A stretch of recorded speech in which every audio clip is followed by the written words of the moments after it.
Hello and welcome to a video I've been wanting to make because it plays a role in my video production, and it may play a role in people trying to get into YouTube. This video is smartphone camera versus point and shoot camera.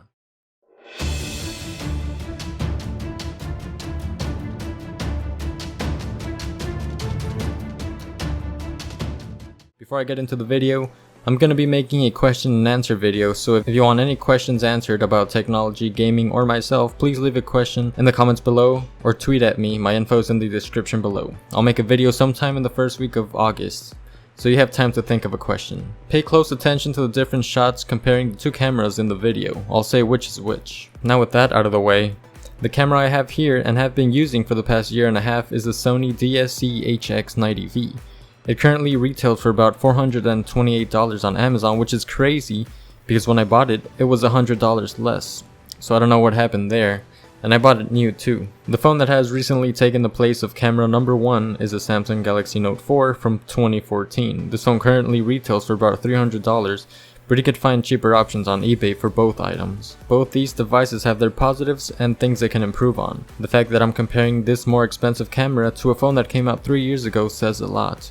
The Sony HX90v is a solid camera that features an 18 megapixel Carl Zeiss lens, which is capable of recording videos at Full HD at 60 frames per second.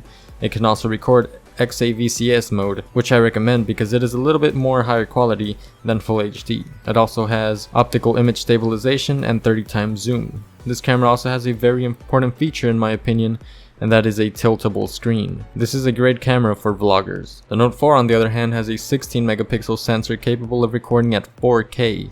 It can also record Full HD video at I believe 30 frames per second. Although the Sony camera looks better on paper, well, it is better, but the Note 4 isn't bad. The Note 4 actually replaced the Sony camera because of that juicy 4K capability. At first, the Note 4 was just used to record different angle shots, and the Sony camera was the main camera, but now I use the Note 4 for every shot and the Sony camera just to take the thumbnail picture, which is sad. I replaced my more expensive newer camera with a 3-year-old phone. If you go to my channel, the last 6 or 7 videos are recorded with the Note 4. Pretty much all the videos capable of 4K are shot with my phone, so if you thought the quality was crispy, now you know what I recorded with. The Sony HX90v isn't a bad camera by any means. The picture quality is supreme, and one thing that the phone does not come close to is the focus time and distance. The Sony camera focuses on tiny objects at really close distances very fast, it's crazy. And with the Note 4 you can only get so close until it can't focus. I normally use my Blue Yeti microphone for the audio, but here's the sound test for both cameras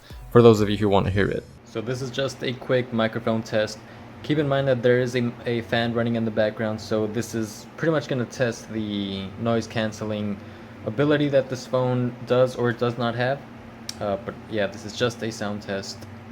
This is the Samsung Galaxy Note 4. Once again, this is just a sound test. Now this is the Sony HX90v. The fan is still running in the background, so this is going to be testing the noise cancelling capabilities or lack thereof. So the sound is not altered, and it was not altered for the Note 4 either. So now that I've been making videos in 4K, I don't think I'm going to go back to the HX90v. At first, I thought editing in 4K was going to be slow and painful, but my computer handles it perfectly with no signs of lag anywhere. Render times are also fast for the type of videos I make. One huge downside of 4K is the upload time. On my internet, which is about 16 down and 4 up, on average, a 5-minute video at Full HD resolution took no longer than 30 minutes to upload. A 4K video, the same length and everything, takes a whopping 2.5 hours, which is insane. I always want to upload the best quality I can get. So if you're thinking of making YouTube videos but think you need an expensive camera, look at your phone and try that first, because like me, you might want to make that camera number 1. I think I'm even gonna sell the HX90v to save up for an actual camera. As always, thank you for watching, subscribe if you're new, leaving a like doesn't hurt, and ask me questions in the comments below for the Q&A. Have a great day.